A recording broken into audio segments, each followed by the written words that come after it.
Lampung waktu itu apa kurang jelas katanya. Halo, kurang jelas ya? Ya. Enggak terus. Oke. Ini Pak juga pakai ini nih apa Hardi ini udah kenal lama nih. Dia memang tukang potret. Yang dia potret itu gajah-gajah Lampung ya. Waktu itu gajah-gajah Lampung itu kerja apa ada gajah yang menyerang pemukiman penduduk ya dan kemudian mengusir penduduk. Lalu apa pemerintah mengatakan bahwa itu adalah gajah-gajah liar. Ya tapi bagi teman-teman Lampung itu nggak percaya, dia Unila datang sebagai pers, ya potret kayak itu. Lalu kelihatan bahwa apa di kening gajah itu ada segi lima. Semua segala sesuatu kan waktu itu dikasih segi lima ya. Masjid dikasih segi lima. Semua segi lima. Oh, nyatanya gajah itu gajah-gajah terlatih dari Wakambas. Nah, gara-gara itulah saya kenal Hardi, seorang aktivis PEN, dan mungkin yang lain juga banyak ya saya kenal karena apa kemudian dia menjadi host, menjadi banyak muncul di televisi, sempat di apa majalah apa dulu tuh? Majalah apa dulu di apa? Tempo, Teras. Ya, tapi yang paling saya ingat dari Hardi itu adalah saya ketemu dia apa ngeliat dia tuh di ruangannya Bang Rizal Ramli apa Arif Hariman ya. Semua Hariman ya. Yang saya bingung itu adalah di komputernya itu nggak ada tulisan, nggak ada huruf, adanya angka semua. Lu ngapain di? Jangan. Itu perkenalan pertama saya sama dia karena itu apa yang lu tulis? Apa? Ya beda sama lu, ketika kan lu kan sastrawan yang lu tulis huruf-huruf. Kalau gua ya tahu sendiri lah Bang Hariman segala macam angka semua dan ya udah kenalan pertama ya dan kemudian dia apa ada Indonesiamu ya, indonesiamu.com segala macam pokoknya saya di radio ya radio saya di Kosa Honda 100.000 di radio juga 100.000 cuma bolak-balik doang di radio Jakarta News FM di Pondok Indah ya dan habis itu karena kita ngelawan Bang Rizal sedih, kita ngelawan Bang Rizal Ramli, kita ngelawan Stioso, akhirnya kita dipecat kita dipecat 13 orang karena Sarumpait, Hardi, dan Belpas, pokoknya itulah kita bertempur dengan senior-senior kita tapi kita juga berkawan gitu. Itulah hebatnya apa yang orang lihat dulu kan pertempuran dengan para senior itu nggak terlalu. Kalau sekarang kan kelihatan betul kan seolah-olah kalau kita berkomentar tentang Pak SBY ya itu kita udah jadi musuhan dengan Pak SBY. Kalau dulu nggak. Pokoknya kita kalau nggak bertempur sama Bang Rizal Ramli, Bang Rizal itu merasa nggak sehat. Nah, kenapa lu nggak bertempur sama gua? Begitu juga dengan yang lainnya. Jadi ada situasi yang diciptakan. Ya saya masih ingat itu Bang Akbar Tanjung pernah negur saya di depannya Fadil Muhammad ya di Bali. Dia bilang, Indra, kenapa kamu nggak mau berbeda lagi dengan saya? Bang Akbar, posisi saya adalah ketua Balitbang, sekaligus jubir. Bagaimana saya mau berbeda dengan senior? Oh nggak begitu, Indra. Kita punya apa selain media? Jadi Bang, ya udah kamu ajar aja saya. Biar kita punya panggung katanya. Oh begitu ya. Kita harus izin Bang Ical dulu, saya bilang kan. Ya nggak usah kau bilang sama Bang Ical, bilang aja itu urusan kita aja berdua. Gitu kan. Ini yang bikin bingung ya. Jadi ketika kemarin ada soal civil disobedience, pembangunan sipil yang kemudian disampaikan oleh Zainal Abidin Mokhtar kan, saya tendang bola ke dia kan, Paringgapan. Lalu Zainal dia bilang, Indra, Bang, mohon izin Bang, saya nggak, Zainal, emang gue baca apa yang lu omongin?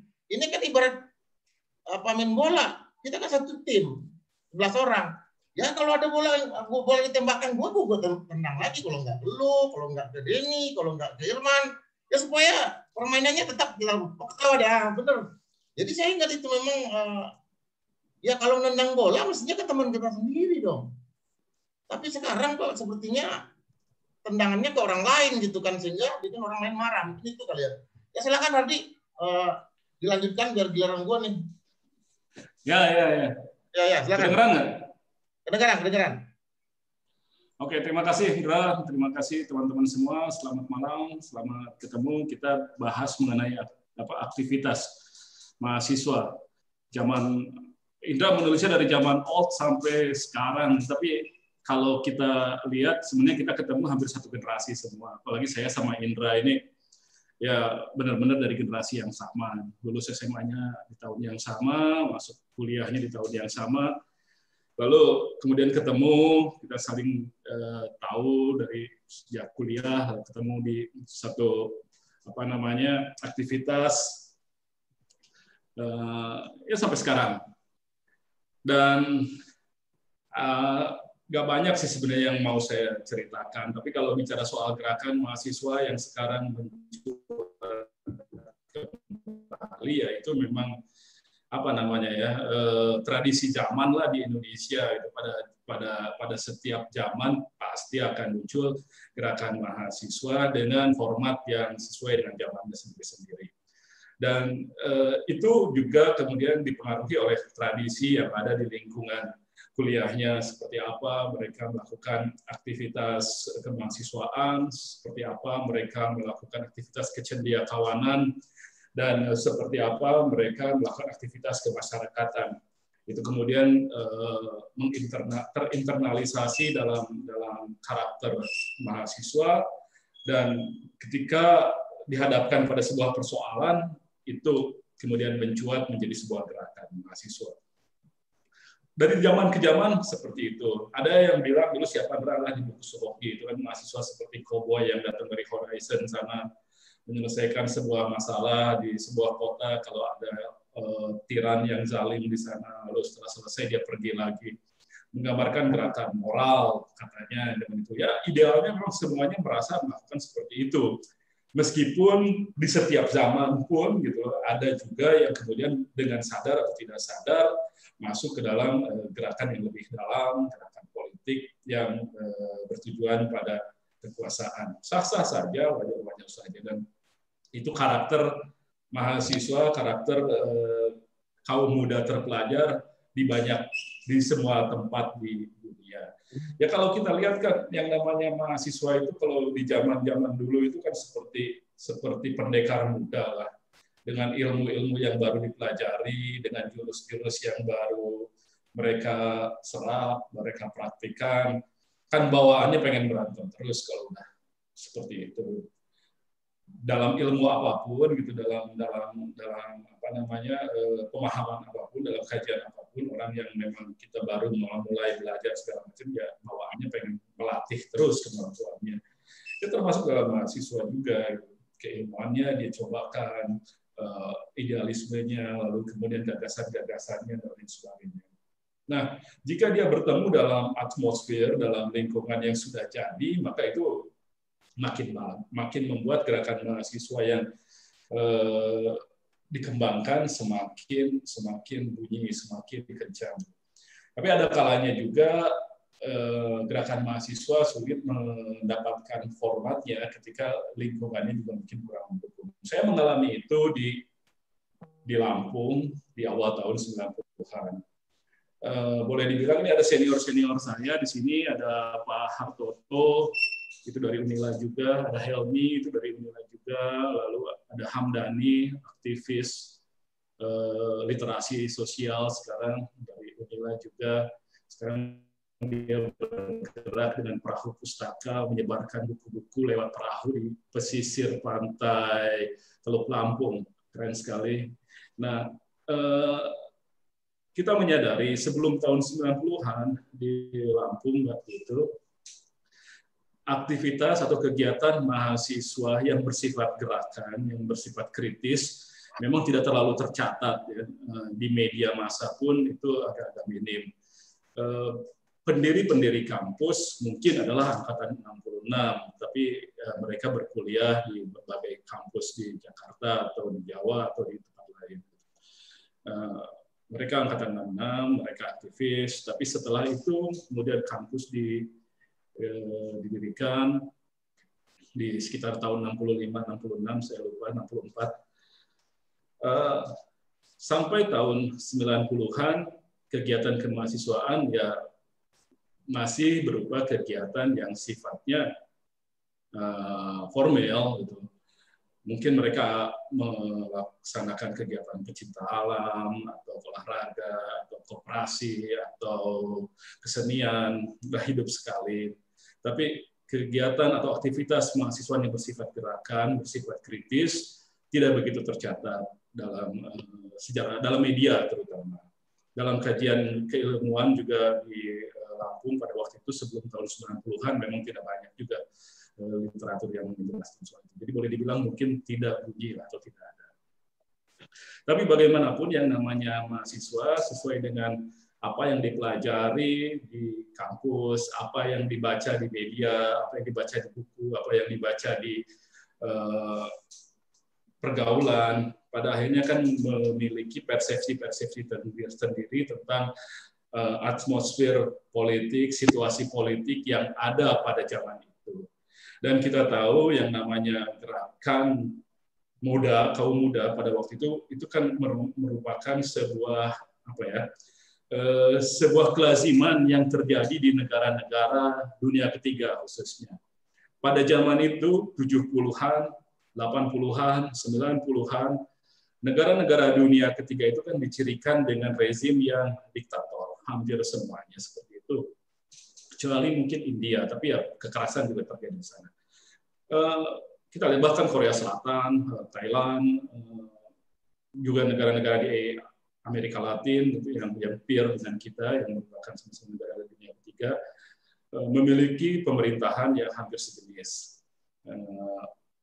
Arief Budiman menyebutnya sebagai otoriter, negara otoriter birokratis pada zaman itu. Dia membandingkan antara Indonesia dengan Korea Selatan, kita disebutnya otoriter birokratis rente, di sana otoriter birokratis pembangunan. Tapi yang jelas sifatnya memang menekan. Pemerintahan di negara-negara dunia ketika sifatnya menekan dan sangat tidak kompromistis dengan gerakan demokrasi. Tentu saja itu kemudian menjadi semacam pemantik bagi mahasiswa untuk bergerak. Termasuk kami di Lampung pada waktu itu, meskipun pada waktu itu kita melihat seperti memulainya seperti apa, mencontoh siapa, masih kebingungan. Tapi yang jelas ada penasaran, dan saya yakin ini juga yang dirasakan oleh senior-senior kami terdahulu sebelumnya, sama seperti itu. Nah, kebetulan di tahun 90-an itu sedikit banyak aktivitas kemahasiswaan itu sudah semakin terhubung antara satu kota dengan kota yang lain. Dari sanalah saya kemudian bisa kenal teman-teman aktivis di IKIP Jakarta, ada Tri Agus misalnya di sana, lalu kemudian juga di Lampung itu sangat diwarnai oleh peran Andi Arief, karena dia anak Lampung, kuliah di Jogja, dia seringkali pulang kampung dan ketemu dengan teman-teman aktivis di Lampung, banyak bertukar pikiran, dia banyak menularkan gagasan-gagasan yang cukup menyemangati kita di sana. Banyak sekali teman-teman dari luar Lampung yang memberikan semangat dan memberikan gagasan bagaimana melakukan gerakan kemahasiswaan di tingkat regional. Karena pada dasarnya yang terasa pada waktu itu juga di Lampung, tekanan dari penguasa itu ya sangat kuat dan itu juga langsung berkaitan dengan kehidupan sehari-hari kaum rakyat kecil. Saya ingat pada waktu itu di Lampung, upah minimum regional itu kalau tidak salah Rp1.300 per hari. Rp1.300 itu antara tahun 95-96. Tidak salah segitu, Rp1.300 per hari. Artinya satu bulan itu mereka 25 hari kerja itu hanya mendapat sekitar 35.000, hanya mendapat sekitar 35.000 pendapatan. Makanya salah satu tuntutan kita pada waktu itu yang selain pencabutan 5 undang-undang politik, kan naikkan upah buruh menjadi 7.000 per hari. 7.000 per hari itu pada waktu sudah sangat luar biasa. Harga emas kalau tidak salah tahun 96 itu masih 40.000 per gram. Jadi gaji satu bulan itu nggak sampai 1 gram emas. Tapi harga beras juga waktu itu sudah sekitar 1.500 per kilogram. Jadi dalam sebulan itu buruh paling hanya mendapatkan kalau disetarakan beras gajinya hanya sekitar 15 kilogram beras. Nah, jadi emang tekanannya luar biasa. Belum lagi kasus-kasus tanah itu yang sangat menonjol di sana, kasus tanah. Karena pada waktu itu kan pembangunan Orde Baru sedang masif-masifnya lapar tanah, butuh pabrik-pabrik dan lain sebagainya. Dan mereka melakukan perampasan yang luar biasa. Saya ingat pada waktu itu di Lampung itu ada tanah dihargai Rp5 per meter. Di kawasan itu hanya dihargai Rp5 per meter. Dan itu yang kemudian juga membuat kita tergerak untuk melakukan aksi. Nah, pertama kali kita harus berhadapan dengan aparat, ditahan dan lain sebagainya pada zaman itulah, itu sekitar tahun 94. Tapi dengan komunikasi yang terus-menerus, jaringan antar mahasiswa antar kota saling menyemangati, saling memberikan gagasan dan informasi. Pada waktu itu kan masih lewat kurir ya untuk mendapatkan catatan-catatan gelap, selebaran dan lain sebagainya. Ya itu cukup untuk membuat kita berani berbuat dan lain sebagainya. Berani berbuat, berani berorganisasi. Teknik pengorganisasian massa juga kita adopsi dari teman-teman kalangan kiri di Jogja. Lalu kemudian pemikiran-pemikiran teknik perdebatan tentu saja teman-teman HMI udah jago lah kalau di persidangan dan sebagainya. Tapi kan kalau di lapangan mereka sama sekali nggak bisa pada waktu itu. Kalau bisa jadi jalanan. Jadi ya teman-teman Jogja yang membantu, teman-teman IKIP Jakarta waktu itu banyak membantu gitu, memberikan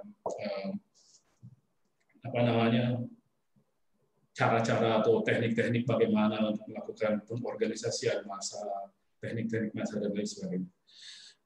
Dari situ kemudian itu tumbuh keberanian dari teman-teman yang lain dan itu ternyata menularnya cepat. Di samping dengan rezim yang kian panik, pada waktu itu ingat yang kasus pemberhentian Hakim Agung Adi Andoyo misalnya. Nah itu juga membuat kita tergerak dan di Lampung diadakan mogok makan. Satu dari sekitar 3 kota yang melakukan aksi mogok makan untuk solidaritas terhadap Adi Andoyo sebagai Hakim Agung yang diberhentikan. Itu terus menerus gitu kita lakukan secara isu-isu kita respon dengan aktif dan pengorganisasian kita lakukan dengan cukup intens, penggalangan dana dengan saweran dan meres ke senior sedikit banyak itu juga dilakukan. Akhirnya tercipta yang namanya sedikit banyak tradisi beraktivitas di lingkungan kampus, di Unila, lalu kemudian di UBL juga teman-teman seperti Bapak Mekalaya atau Venta pada waktu itu yang cukup menonjol di sana.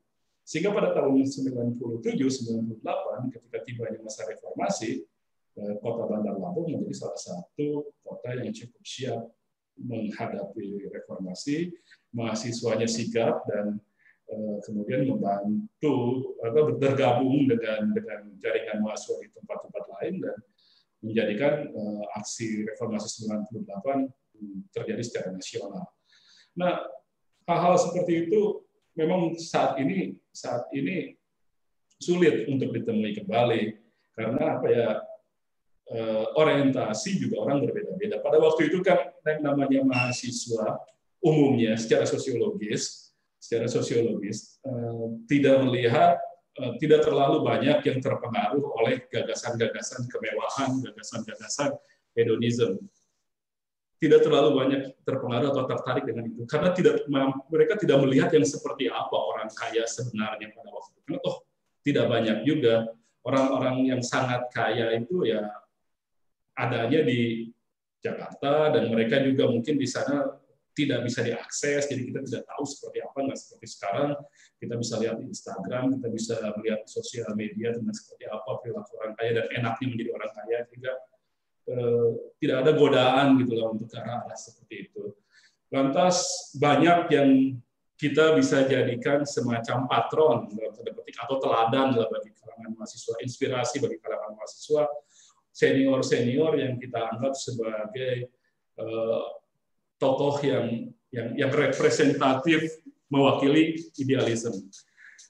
Di tahun 90-an kan kita melihat ada Adnan Buyung Nasution, Todung Mulia Lubis di bidang hukum, bisa Trimedia Suryadi, ada Gunawan Muhammad, ada banyak sekali orang-orang yang kita jadikan sebagai patron. Saya nggak tahu generasi tahun sekarang melihat siapa. Gitu. Pada waktu itu kita dicap, saya beberapa orang dicap, ini orangnya Gunawan, oh ini orangnya Rizal, oh ini orangnya ini. Masih seperti itu. Kalau sekarang kan mungkin mahasiswa dicap, oh, ini orangnya Salim, ini orangnya Limpo, gitu. Nah, jadi ada semacam pergeseran. Tapi dengan situasi seperti itu, untuk ternyata kan tidak bisa mengabaikan bahwa memang yang namanya mahasiswa itu memang punya gen untuk selalu gelisah, untuk selalu mencoba apa yang dia tahu, sebagaimana karakter orang yang baru belajar tentang sebuah ilmu. Jadi ya akan terus saja ada, apalagi selama situasi kenegaraan kita masih berada seperti sekarang, masih pendapatan menengah gitu, dan rentan jatuh, rentan krisis secara ekonomi. Jadi ya situasi ekonomi dan politiknya tidak stabil, informasi sekarang kian kencang, kegelisahan mahasiswa ya sebagaimana sifatnya yang genetik akan selalu ada, ya pasti akan selalu berkembang. Jadi biarpun modelnya berbeda-beda, gua pikir dia tidak bisa dihilangkan, dan ya bagaimanapun kita tetap harus menghormati gerakan mahasiswa yang terjadi di setiap generasi, termasuk generasi yang sekarang. Jadi nggak bisa juga kita stigma, kita cap itu mereka bayaran lah, mereka nggak tahu apa-apa lah, mereka emosional, ya nggak bisa juga seperti itu. Kita tetap harus bisa memberikan penghargaan yang memadai untuk setiap aktivitas gerakan kemahasiswaan, karena itu juga yang menjadi bagian dari sejarah perkembangan negara ini, mulai dari sebelum ada Indonesia sampai sekarang. Itu aja mungkin, Pak. Ya. Ini Adi ini memang selain aktivis, mampu memformulasikan dengan sangat baik, singkat, ya, dan biasa jadi editor juga. Palu gada. Ya, Palu gada.